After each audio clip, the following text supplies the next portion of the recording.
The following podcast is a W2M Network original production. Visit W2Mnet.com for all of our other great podcasts, plus news, reviews, articles, and opinions from the worlds of wrestling, video games, football, and entertainment.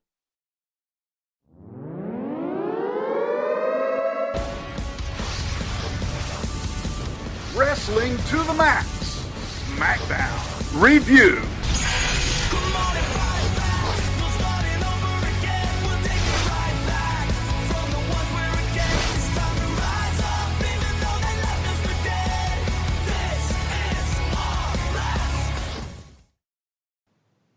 Indeed, we are a presentation of the W2M Network, as this is your Wrestling to the Max SmackDown Live review.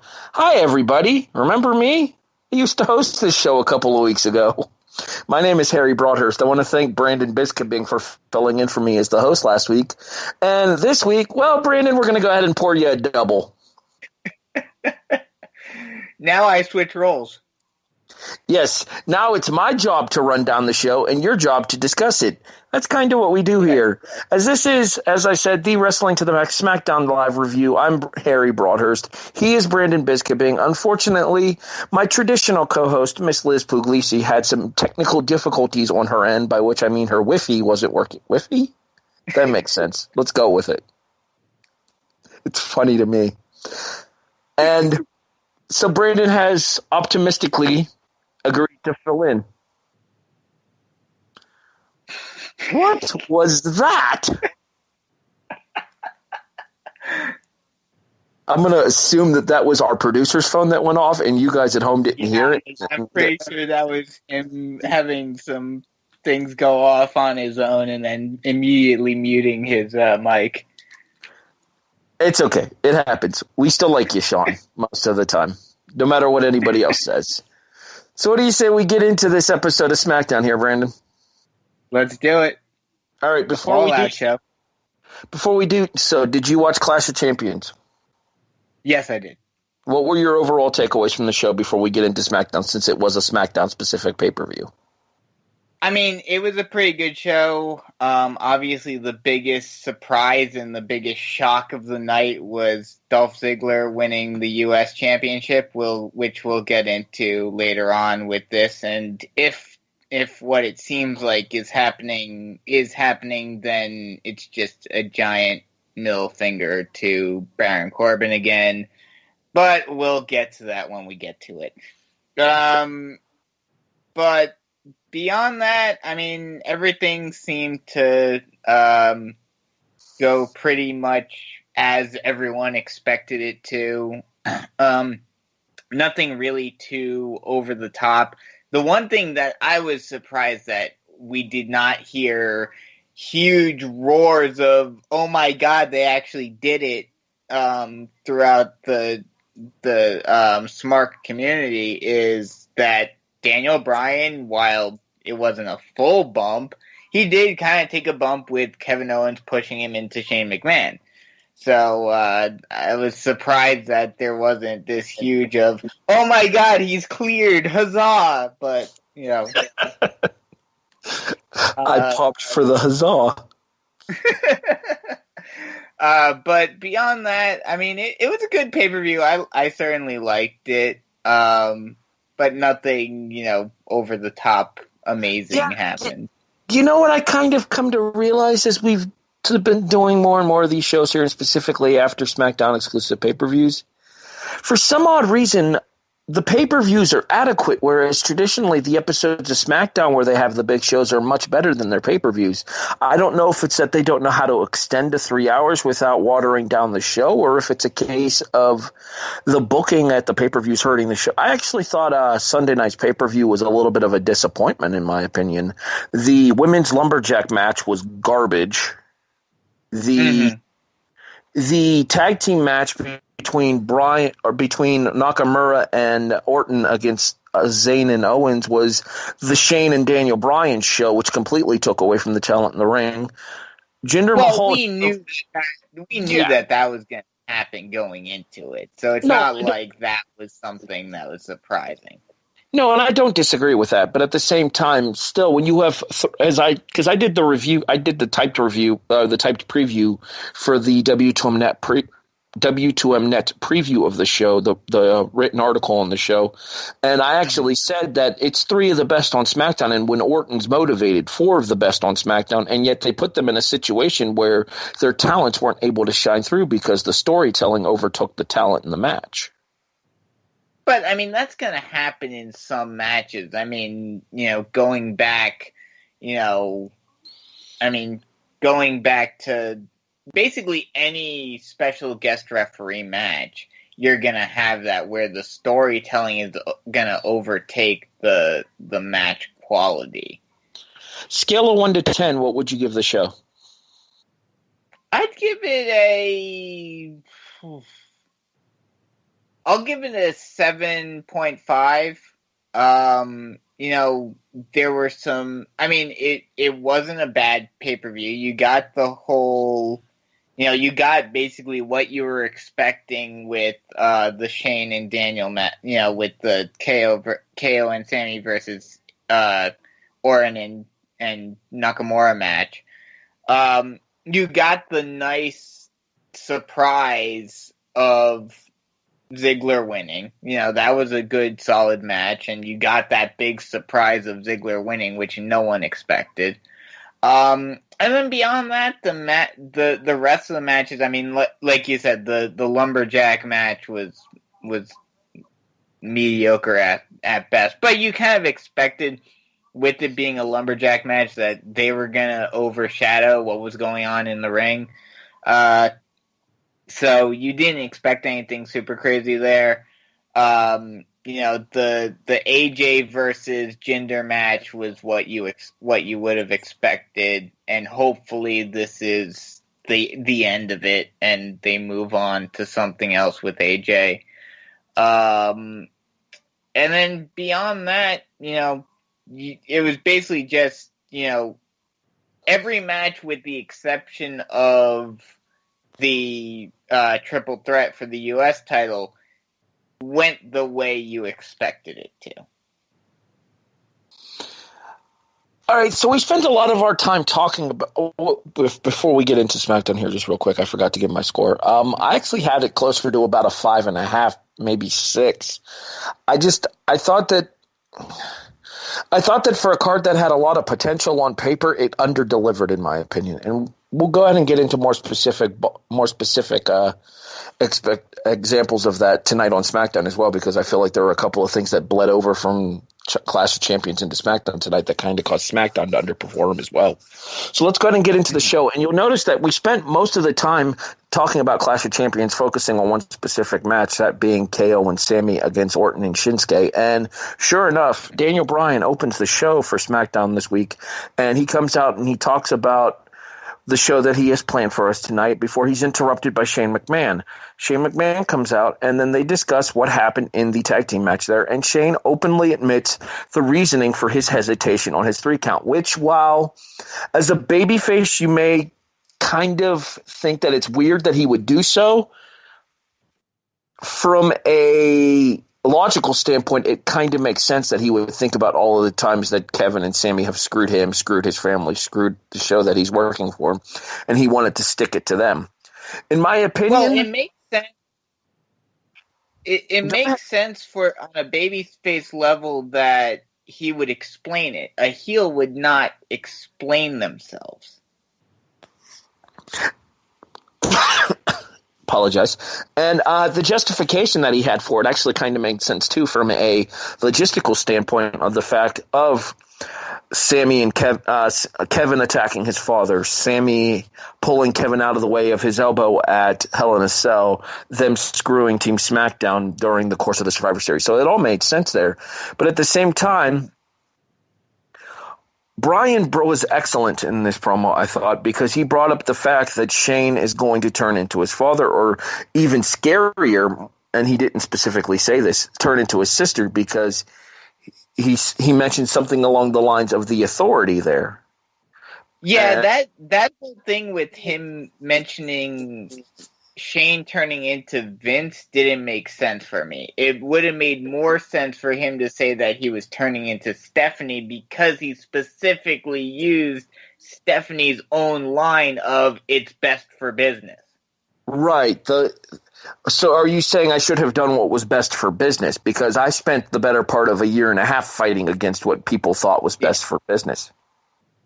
Exactly. So, yeah, I was waiting for the Stephanie comparison there as well, but apparently Stephanie's this super huge baby face now that she's announced the Women's Royal Open. Don't get me started on that. Oh, we're going to talk about this later, trust me. Anyway, back to the segment itself here. Bryan outright tells him that if that's how it's going to be on SmackDown, then if Shane McMahon wants to fire anybody, he should fire Bryan. I said Brandon because of my co-host. I'm special. He should fire Bryan. Shane then wishes Bryan luck on the show and exits the ring. Shane, you're there for the show too, buddy. Why are you wishing him luck since it's your show as well?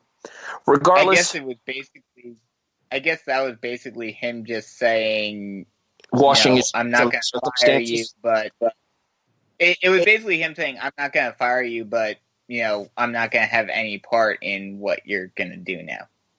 So basically he was washing his hands of the situation. Exactly. I'd like to believe that that's true, but history with Shane has told us that it's not, so we'll see what happens going forward. Overall, what did you think of the segment to start the show? I mean, I like the segment. This is what you would expect. I like the whole, while, like I said before, the comparison would have been much better to compare him to Stephanie over Vince, because he was using very much Stephanie type language in his promo. But overall, it's good. It's a good promo. It's continuing that whole conflict both within Shane and between Daniel and Shane, where Shane is kind of starting to go down this darker path, even though he's going up. He's doing this against heels.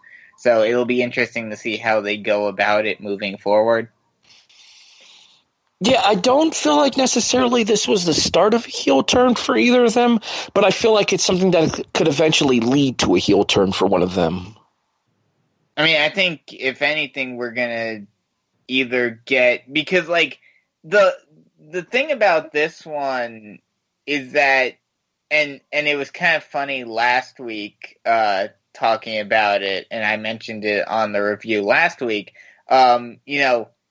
This is one of those feuds, and maybe it's because I'm a huge Sammy and KO fan and Daniel Bryan fan, but like, it's not very distinctive face heel.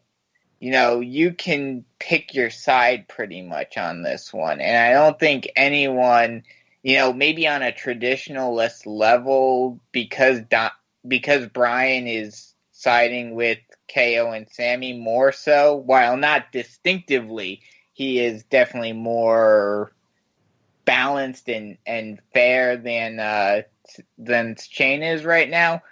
But like, if anyone's gonna turn at all, it would be Daniel, I guess. But it was kind of funny last week, like Byron Saxton, like trying to insinuate that Daniel's gonna do something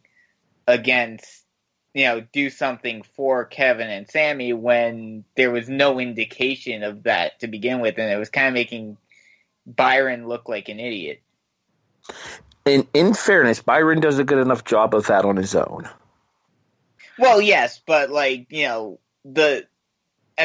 maybe this is, maybe this is just a much more distinctive example of it, but maybe this is the problem that WWE is having with their faces and heels, where the faces are just being complete idiots.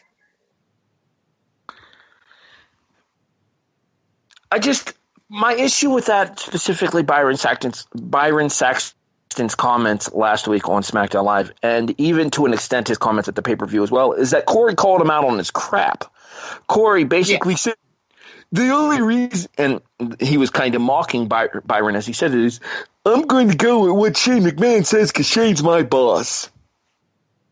Well, yeah, it was calling him out for being, pretty much a company stooge, which ironically, and, it's kind of funny seeing the roles reversed for once, is that, on a pure alignment level, Shane and Byron are supposed to be the faces right now, but if you really think about it in a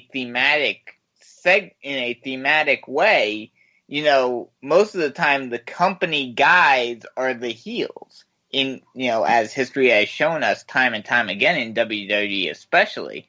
So, it's kind of weird seeing those roles reversed, and maybe that's why it feels so strange and they feel so disingenuous because, it just doesn't work. We'll talk more about the interactions between these four gentlemen and between Shane, Daniel, Kevin, and Sammy a little bit later on, because there is a backstage segment that we do need to talk about before our six-man tag main event, but it is time to move on to our first contest. And that features the Usos in a non-title match against Shelton Benjamin and Chad Gable. And anything long-time wrestling fans know, non-title match usually means champs are going to lose. Sure enough, the team of Benjamin and Gable pick up yet another victory over the Usos as Shelton Benjamin pins Jimmy, I think, maybe. It was on Jay. I'm glad you can tell them apart, because I sure can't. Well, no, I'm just looking at the review on Cage Side, so that's the only reason why I know this. With their powerbomb clothesline combination. First of all, Chad Gable's Chaos Theory may be the prettiest move in the WWE right now. Second of all, you know what? I'd like to say I'm upset about this, but frankly, I don't think I am. And the reason I say that is I feel like if these guys are given enough time on possibly the New Year's week episode of SmackDown, or maybe an episode of SmackDown right before the Royal Rumble, these four gentlemen can tear the house down for the tag team titles. So I have no issues with this. Yeah, I mean, this is what we expected to see at Clash of Champions, and then they suddenly tossed in New Day and Rusev Day. But yeah, I mean, I think this is the way that they're planning on going. It's still, Gable and Benjamin just feel, I mean, they're starting to grow on me, but they still feel very forced to me, where it was just, It feels like Gable. It feels like Gable is the Charlie to Shelton. Pretty much. Well, no, I would honestly kind of say the reverse, where Shelton is Gable's Jordan to Gable's Gable. Where it's Jason Jordan wishes he had Shelton's charisma. I'll agree with that on a charisma level, but it just feels, to me anyway, that this is basically just American Alpha 2.0. Well, the name that I coined for them a couple of weeks ago here on the SmackDown Live review is America's Greatest Tag Team. Yeah. And I feel like that works. But at the same time, though, if they keep laying out a body of work such as tonight's match against the Usos, I'm not going to complain. Oh, no, I'm not going to complain either, but I'm just saying it's going to take a little while for it not to just feel like, oh, this is, I forget if it was Shane or Daniel doing Gable a favor after Kurt stole his partner by calling up one of their buddies and giving him a new tag team partner. It was Daniel, but yes, okay, it was Daniel. I understand where you're coming from with that as well. That does make sense. All right. Entertainment rating 1 to 5. What do you give it? I'll give it a 3.5. It was a solid. It was a solid match, like you said. With this kind of match, and especially with what they've been saying about it, you expected Gable and Shelton to win this match. All four of those guys are very good in the ring, so you get a good match no matter what's going on with them. A few nice spots with them, multiple roll-ups and all of that. So, it was a solid match.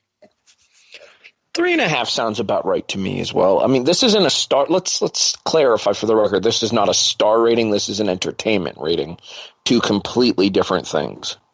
Anywho, we move on. The Queen graces us with her presence now as Charlotte Flair talks about how Stephanie McMahon has once again helped us in the women. No, stop.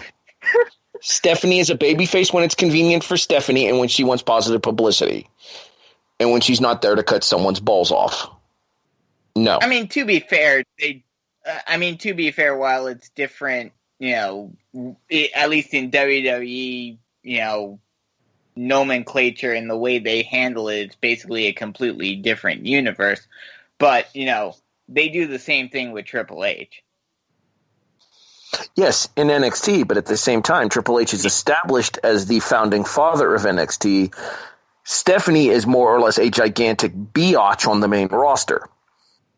No, I agree with you there, but from the beginning when they first started this whole concept of the women's revolution and they came out with the new title and all of that, she has been at the forefront of it. You know what I say to that? I say... Oh, I agree with that. I'm just trying to play devil's advocate here. Okay. Charlotte's interrupted by Naomi, which I thought was interesting here because those two having a singles match for the women's title on SmackDown or pay-per-view, dun dun dun, would make for a very interesting situation in my opinion. I feel like even if you didn't necessarily have to separate a face-heel dynamic for that match there, that might be your best available match on SmackDown outside of Charlotte and Becky one-on-one. Oh yeah, definitely. And this is not to take anything away from Ruby Riott, because I feel like Ruby Riott will eventually develop into a place where she's in that position where she's able to hang with the bigger names in the SmackDown Live women's division, but she's not quite there yet. I mean, on a pure talent level, I would say she's there. I think it's more of she just needs to get her feet underneath her more on the main roster. Characterization and overall booking, I think, will play a factor as far as where and how high Ruby Riott can climb, because I think she'll get there eventually. All right, speaking of Ruby Riott, the Riott Squad interrupts the love fest between Charlotte and Naomi, where they were talking about facing each other for the belt at Mania. And Naomi calls them chicken heads, which I'm going to go ahead and let you use Urban Dictionary to look up. Needless to say, somebody's getting fired in the PG era. It turns into a 2-on-2 tag match after the commercial break. Seriously? Chicken heads? That got cleared? Really? Okay. Moving on, we come back and we see that it is Sarah Logan and Ruby Riott representing the Riott Squad. And Charlotte and Naomi win. In about 3 minutes. Shown. Why? Someone give me one good reason why. Go ahead, I'm waiting. I'm trying to figure out one, but I mean, I guess the only thing I can think of is because they're trying to push this whole thing with the Women's Royal Rumble, and they wanted one of the older, more established, two of the older, more established women to win it, to start, getting that momentum up towards it. But at the same time, you could have easily done it reversed where, Riott and Logan won, and then them grabbing the mic and saying all three of us are entering our names in. And just as importantly to me, another way to establish the fact that you wanted to have Naomi as a clear and present danger for the Royal Rumble matches, you don't put a loss on the Riott Squad already. You have the Riott Squad win. They attempt a post-match beatdown, and Naomi throws them over the top rope. Yeah. Well, or could have done something similar where, to protect both sides, you could have had, what's her name? The third. Liv? What? Oh, yeah, Liv Morgan coming in and attacking them from ringside and it being a DQ finish. You're from Jersey, Brandon. You should know this stuff. I know. I drew a blank. Bad Jersey, Brandon. Rusev Claws episode over. Oh, wait, we forgot to give an entertainment rating to that last match. Stop, rewind. Claws Rusev, show over. Okay, back to the previous match. Entertainment rating 1 to 5.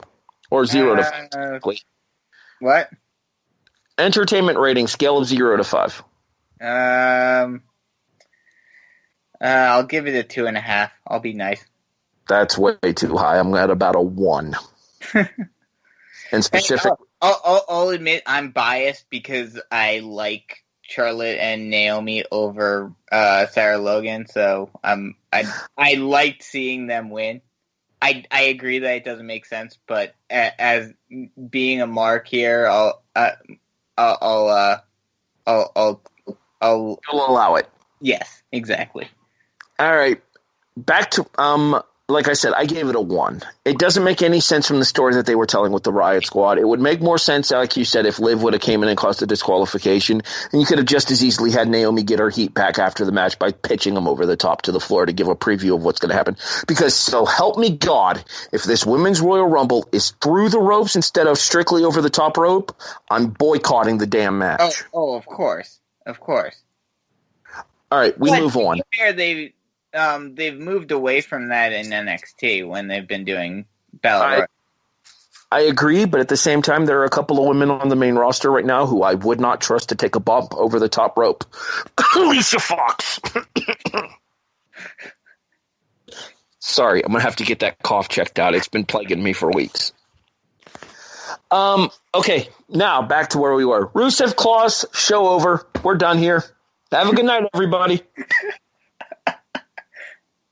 And did you hear the pop for Rusev Claws? Oh, yeah.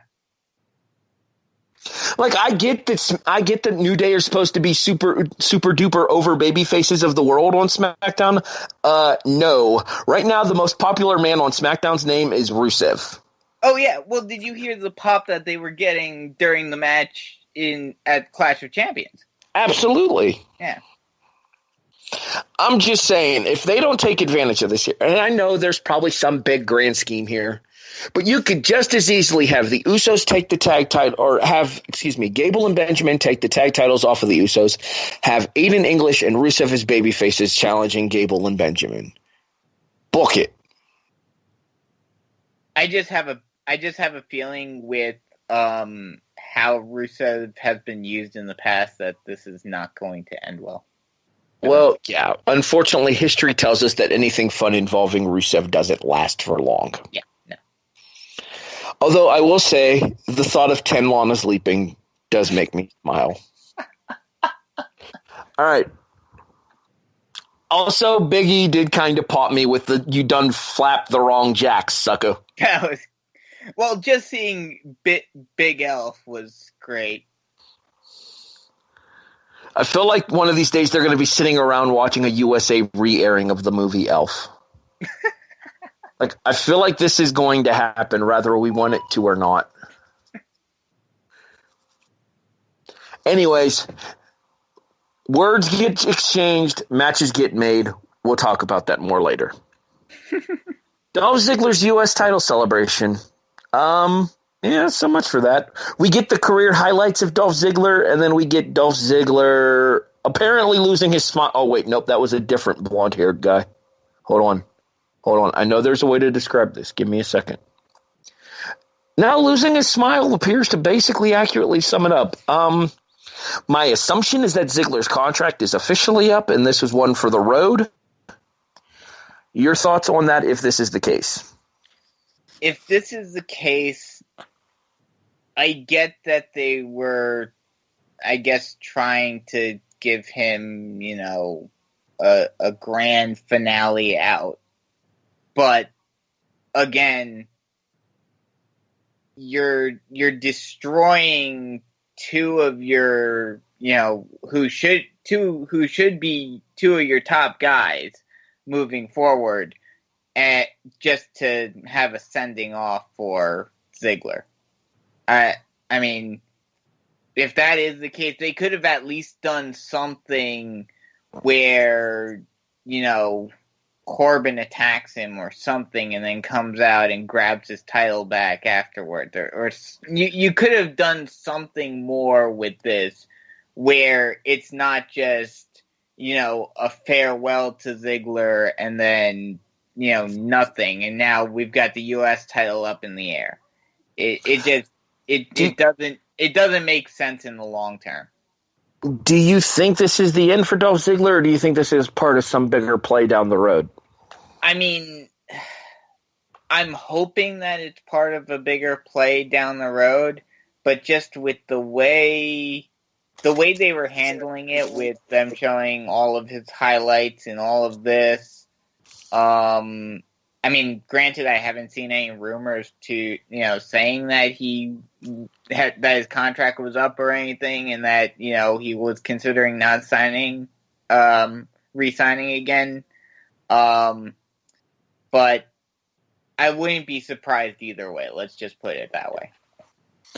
We'll have to end up seeing where this goes when it comes to Ziggler, because obviously there are other lines to explore with him, and there are other lines to explore with the U.S. title here. Obviously, we're probably going to have to wait for SmackDown next week, and whether or not I'm here to review that, rather or not Brandon's here to review that, is kind of all speculatory. Stay tuned for more updates. That's all I can say in that regard. In the back, Daniel Bryan's on the phone with somebody because apparently he's turning more and more into Kurt Angle every week on this show, when Sami and Kevin Owens arrive with a bottle of champagne to thank him for their part in helping screw Orton with Sami Zayn's pinfall victory via quick count on Orton with a roll-up. Bryan calls them delusional and threatens to fire them. Okay, so this is where I said we were going to kind of touch on this a little bit later here. I still feel like this was kind of a red herring, though. I still feel like we're eventually going to see Bryan kind of somewhat aligned with Owens and Zayn, especially if Shane McMahon's vendetta against them continues. Yeah, I think this is, Bryan, I think the theme here is going to be that Bryan does not like them by any stretch of the imagination based on how they're acting. He does not like how they're acting and their, their cockiness and all of that. But he's of the mentality, it's a lot. I feel like this is a lot like the AJ versus Cena feud, where it's WWE versus Indies, and Daniel, because he knows what they've been through and all of that he's going to align himself more with him than a McMahon that he feels is getting too power hungry and is becoming like his sister, and he's having flashbacks of, what Stephanie did and Stephanie and Triple H did to him back in 2013. So I think that's where this is kind of going, where Bryan isn't really going to be aligned with them per se. It's basically more of like, I won't even really say the enemy of my enemy is my friend, because, he's not going to be enemies with Shane, but he's gonna want to protect KO and Sami from, him thinking that Shane is getting too power hungry. See, I think it will come down to a case of the enemy of my enemy is my friend, though. I feel like, specifically, it's going to come down to the point where it's eventually going to turn even more physical between Bryan and Shane, and that to maybe an extent of possibly having Bryan pick a guy and Shane pick a guy, and then them fighting over control of SmackDown down the road. Well, that is if Bryan doesn't get cleared. If he does get cleared, that they could actually do it themselves. But if not, I could totally see them doing that as well. Yeah, I've kind of given up on the Bryan getting cleared pipe dream. Well, like I said, I was shocked that we didn't get a ton of, people saying, "Oh my God, is he cleared?" after the bump on at Clash of Champions. But the more and more they push this, and I don't know if you saw on Twitter, but there was a whole Twitter exchange with Bryan and Shinsuke, and WWE even was promoting it. So, like, I think there's something going on here that I think it's much less of a pipe dream now than it ever was before. Apologies, technical difficulties over here. I'm good now. All right, we move on with, as you mentioned earlier, New Day versus Rusev Day. So you're telling me that because Christmas is next week, we have to have all five of these guys dressed up in ridiculous costumes, and the big payoff is Aiden English going face first into a pile of pancakes.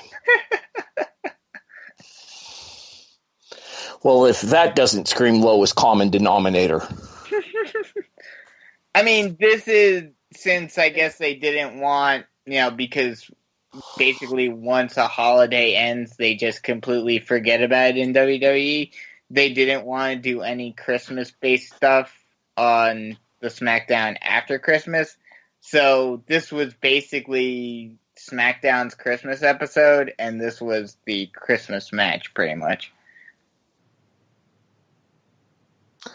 I mean, yeah, I get that, and it makes sense. But at the same time, is this something that we really needed to see, specifically with as popular of a reaction that we're getting for Rusev and English? Is this something that we needed? But see, that's why I'm saying that this isn't going to turn out the way everyone wants it to. This is a situation. I would describe this. The best way I could describe this as is it's Damien Mizdow, where he was completely over with the fans. Everyone loved him, but Vince and co did not like him whatsoever, so he never got any push whatsoever. I think that's going to be the same situation with this. They may keep the whole Rusev Day tag team going on for a while just because of the fans, but I don't think they're actually going to get anything out of it because Vince still wants to keep Rusev as, a lower mid-card jobber foreign heel.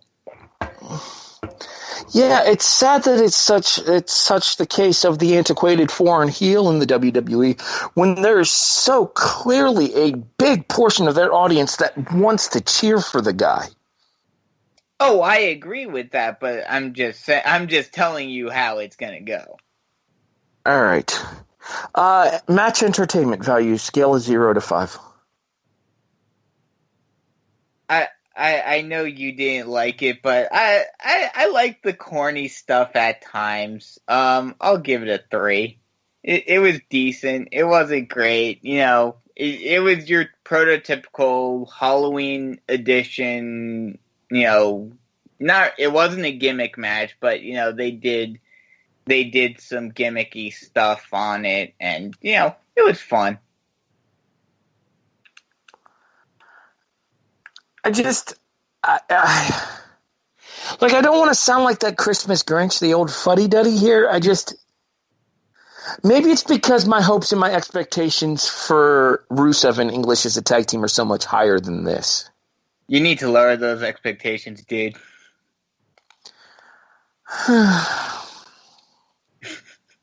Sad. You have to stick to Rusev on Up Up Down Down for him actually being liked and entertaining. I'm going to give the match a 2 because I thought it was better than the women's tag match, but not nearly as good as the opener. Mm-hmm. But at the same time I'm telling you, maybe it's just because I'm a Grinch tonight. All right. Main event's the 6-man tag match or rematch from Tribute to the Troops, which I did not watch. So this match was new to me. I saw it. So. AJ Styles, Randy Orton, Shinsuke Nakamura take on Jinder Mahal, Kevin Owens, and Sami Zayn. We see the pinfall finish as Nakamura gets the pinfall on Sami Zayn with Kinshasa. I made a bold prediction about this time I would say probably 6 months ago or so, right around the time of SummerSlam, a little bit before, that I thought that Shinsuke was going to win the Royal Rumble.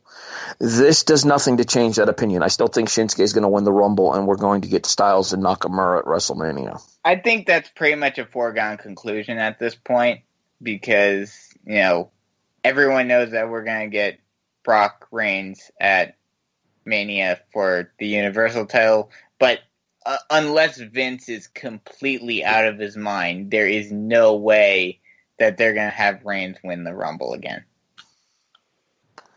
Especially not in Philadelphia. No. Oh, hell no. I feel like having Roman Reigns win the Rumble in Philadelphia again is just asking for that entire building to completely and utterly turn on the end of your show. Exactly. It didn't work with The Rock. It's not going to work. No. What were your thoughts on this match itself, though? I mean, it was a good match. It was a very solid 6-man tag match. It was fun seeing all three of them hit their finishers, back to back to back at the end.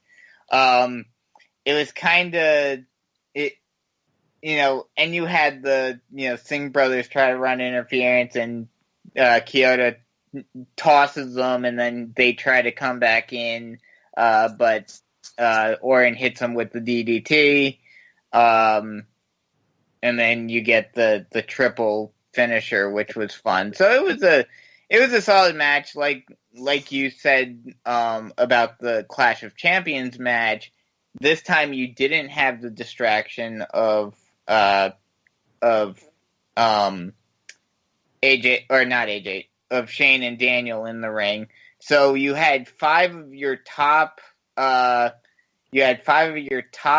workers and then Jinder Mahal in the same ring together. So, it was a good, solid match, as you would expect with these guys. See, I would actually give Jinder credit. I thought he stepped his game up tremendously at Clash of Champions. I really enjoyed the match that he had with Styles at Clash of Champions, and I feel he is definitely getting better. But he's not a main event level talent, but he's a solid mid card guy now. Yes. Which is significantly more than could have been said about him at this time last year. Well, yeah, of course, but at the same time, no one at this point last year, if you had said at this point last year that Jinder Mahal would suddenly win a 6-pack challenge and become world heavyweight champion, I would laugh my ass off at you. That's a fair assessment here. As long as they took to fade out on SmackDown there, were you kind of waiting for Orton to RKO Styles? Somewhat, but on the flip side, I was honestly, because that would then lead to, expectations of Orton versus Styles.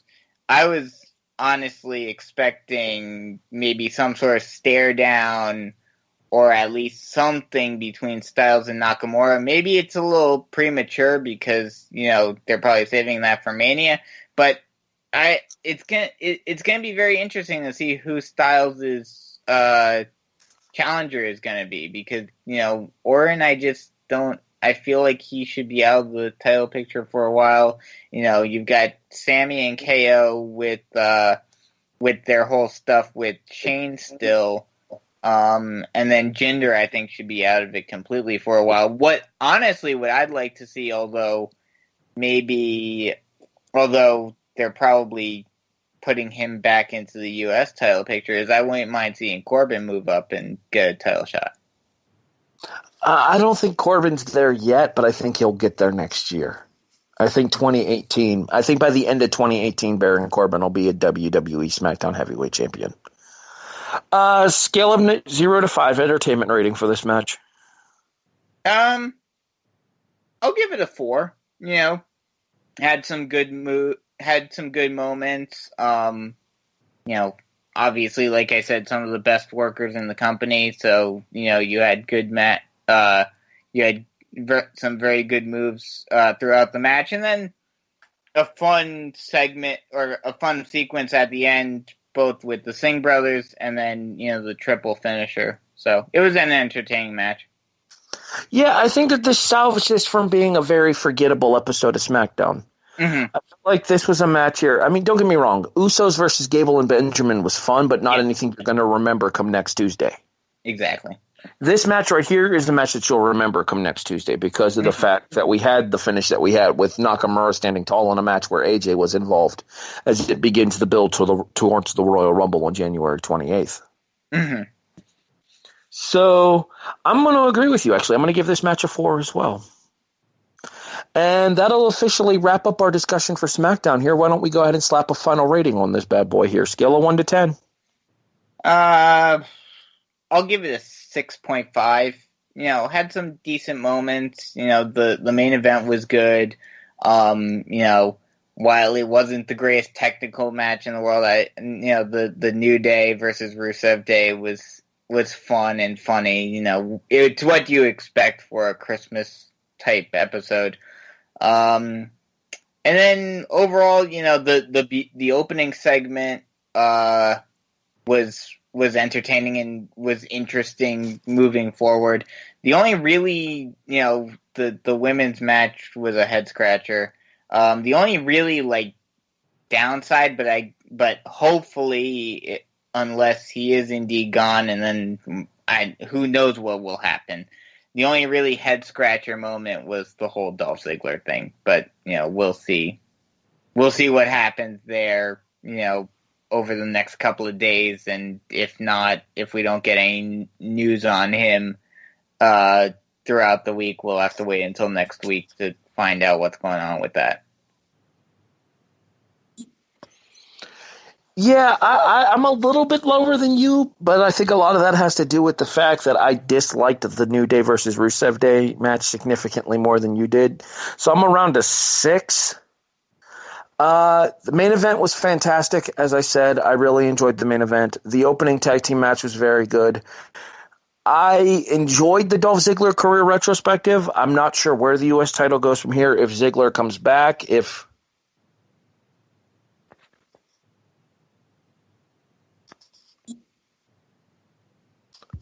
Sorry, again, plagued by technical difficulties over here. If Ziggler comes back, if they do some kind of tournaments, bruh. Or if they end up going back to Rude and Corbin for the U.S. title situation there. Yeah. So I'll be curious to see where they go with that, but at the same time, I kind of enjoyed the Dolph Ziggler career retrospective if this is the end for Ziggler, because I feel like he's one of the more underrated talents they've had in the company over the course of the last decade-ish. I mean, I liked it on that level as well because, you know, it brought back a lot of memories. It was weird hearing his old theme and seeing how he looked back in 2011. It was weird hearing the name AJ Lee mentioned on television as well. Oh, I didn't notice that one. He said with AJ and Big E. Oh.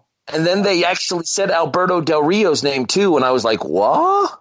Well, yeah. Well, that one they probably couldn't avoid because, you know, he did cash in on him. So that one was kind of unavoidable. Well, not to mention it was Del Rio losing too, so I'm sure they were okay with it. That was kind of a middle finger to Del Rio anyway. Yeah, stuff it, Patron. Anywho. So that's going to wrap it up for us here. If you want more information on anything related to the W2M network, by all means, feel free to join us online at W2Mnet.com. Hey, Brandon. Yeah? We got a 205 Live review to do still here, but guess what? They can hear us tomorrow night here on the W2M network as well, can't they? Uh-huh, yes they can, for the kickoff. Myself, Brandon Biskobing, Eric Watkins, and maybe Stephen We don't know on a week-to-week basis. Just kidding, Stephen. We love you platonically. So you can check out the kickoff here on the W2M network as well. This has been... Stephen better be there. His whole segment is coming to an end. It is. Although there's big news in regards to that segment, too. We'll just leave it there as a teaser, and we'll go from there. So, for Brandon Biskobing, I'm Harry Broadhurst, thanking you for listening to the Wrestling to the Max SmackDown Live review here on the W2M Network. We'll see you in a bit for 205 Live.